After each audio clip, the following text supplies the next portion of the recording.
What's up, everybody? Jay here. Just wanted to get some thoughts and a ramble on the Ghost Recon Wildlands trailer. So I apologize if the thoughts and feelings, in my opinions, kind of drift off a bit. There's a lot going on in my head just watching the trailer and thinking. But my concerns first come up with the business practices of Ubisoft, or their promoting practices, because they feel more like a wrestling promoter at this point than they do a video game publisher.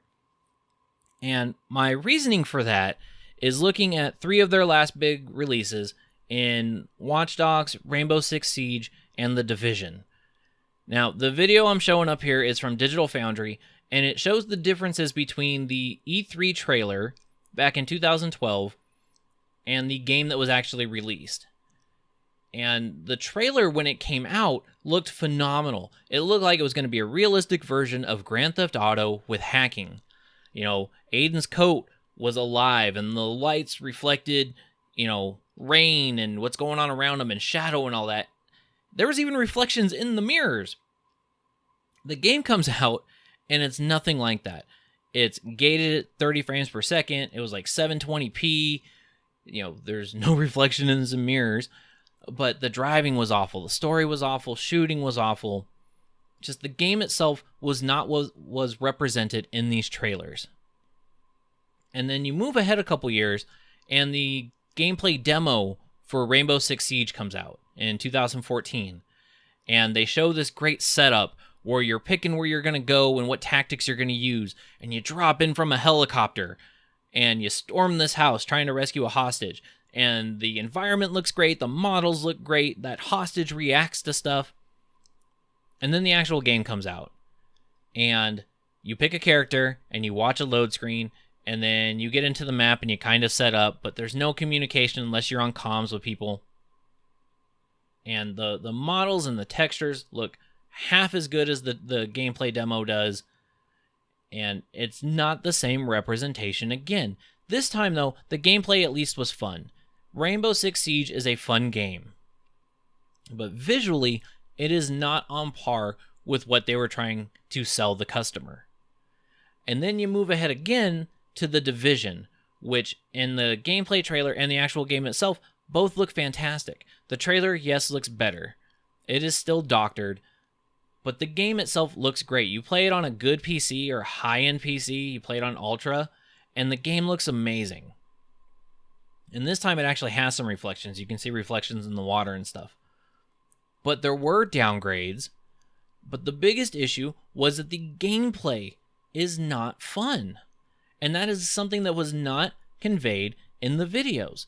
They did all these setups with the press, and they let people come in and play, but they left them with a small section of gameplay, and they stuck them into the Madison Square Garden event, and that's all people got to see. Nobody knew about anything with the end game. Nobody knew much about the Dark Zone, because even in the open beta, or even, what was it, a closed beta and an open beta, you didn't get to test much of that. You can go up to level 10 in the Dark Zone, and you can only stay in like the first area.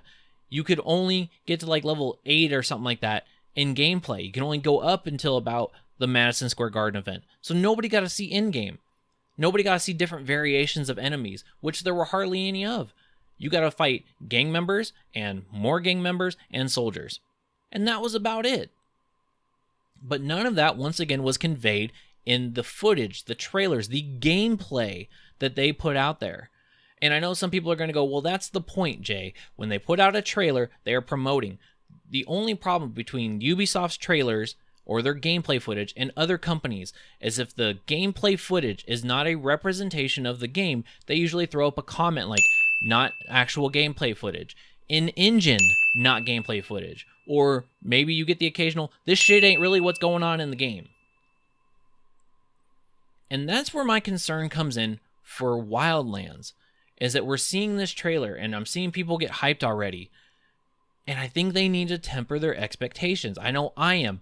When I see something from Ubisoft, I take my expectation, I take my hype, and I put it at about 50% of that, just in case. Because we've already seen what they do. This trailer looks great. The gameplay looks good so far. But are we only going to get 50% of this when the game comes out? And even more than that, I go to their website and I look at some of the stuff they have on here, like a section called Your Ghost, and it screams to me The Division.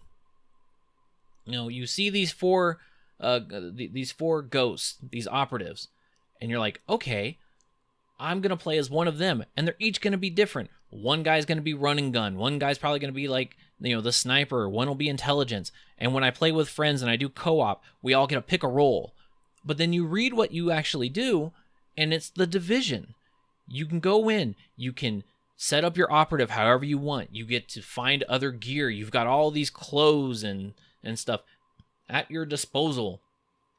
And you get to pick any gun you want to use and any gadgets. And you don't even have to go in and do covert missions. You can go in, run and gun. You get to do these missions any way you want.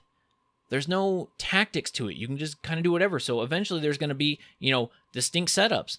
There's going to be archetypes. You need to have, you know, this healing factor or this gun and this turret or this style grenade, kind of like you did in The Division. And it makes me start thinking that Wildlands is just The Division in the jungle. You're going to be in the jungle, you're going to go up into the mountains, a few other areas, but it's all The Division. And I worry that it's going to be like that in the gameplay, it's going to be like that graphically, but it's going to be like that with the story too. You thought you had a story with the virus, you know, coming out on Black Friday in The Division, and then there's really not much to it from there. That's about it. You get that, and that's it.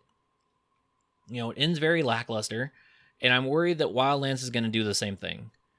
And the reason I worry for that is I hate having people go out and spend their money and their time on these games, because that's what a game company is asking you to do, is they want you to give them your money and devote your time to them, to a product that they are trying to sell you.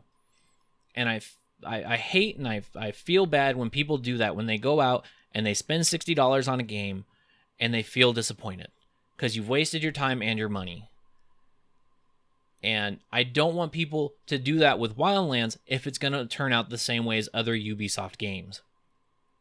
What I am hoping for this time is that a lot of journalists, you know, the publications, the YouTubers and stuff, when they get to talk with Ubisoft and they get to demo these games, that they actually start asking these questions.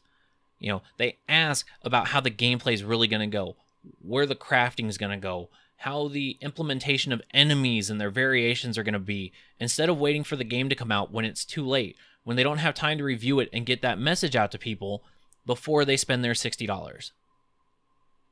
So that's my initial thoughts and rambling.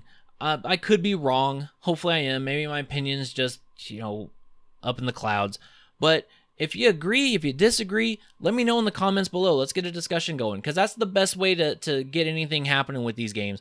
Is it shouldn't be determined by one or two opinions. It should be determined by a long conversation with multiple sources. So let me know what you guys think. Agree, disagree, your other thoughts. Let me know down below. Like this video if you liked it. Dislike it if you dislike it. You can let me know why down in the comments too. Subscribe if you can. I really appreciate it. And hopefully I will have some more E3 content coming up. Gonna have a roundtable discussion with some buddies talking about what we want to see, what we're hyped for, what we fear we're not gonna see or be disappointed by at E3. And hopefully I'll have a few other E3 related videos coming up here soon. So thank you for watching and listening, and I will see you next time.